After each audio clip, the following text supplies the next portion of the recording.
Every day I thank God that I was not regularly reading or watching One Piece when Dressrosa was coming out. This is one of those arcs where there's tons of good stuff in this arc.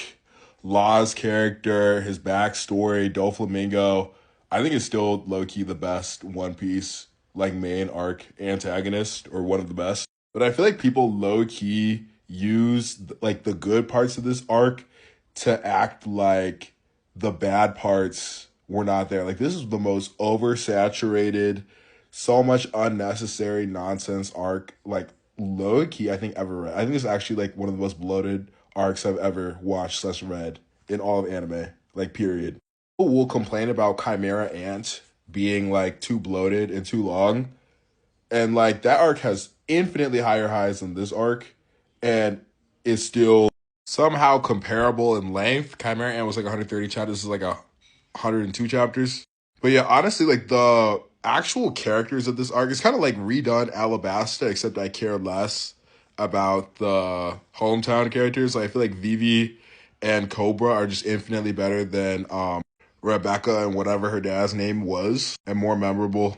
Most of the Straw Hats did not get like really much focus aside for Usopp. Robin was there, she's kind of just there. Frankie had a fight with Mr. Senor Pink. Senor Pink was like cool, but it wasn't on the level of like other, arc climax fights in One Piece. Half the Straw Hats just kind of dipped. Sanji was getting whooped left and right. I feel like this is also one of those arcs where people are like, "Oh, look at this hype skirmish!" Like, and when I feel like I see people on TikTok praising Dressrosa, they'll be like showing panels, and it'll be like a skirmish, Fujitora blocking Zoro's sword, or like fights that we didn't actually get full extended sequences for. It's just like, oh wow, look at this clash. And it's like when you list out all the stuff, in theory it sounds great, but because they weren't actually developed full blown fights, like it didn't actually amount to as much. And then also Sabo is really hit or miss, low key. Like he has good and bad aspects to his character. And most of like the minor antagonists are also really not interesting. It's Doflamingo is heavily carrying this arc.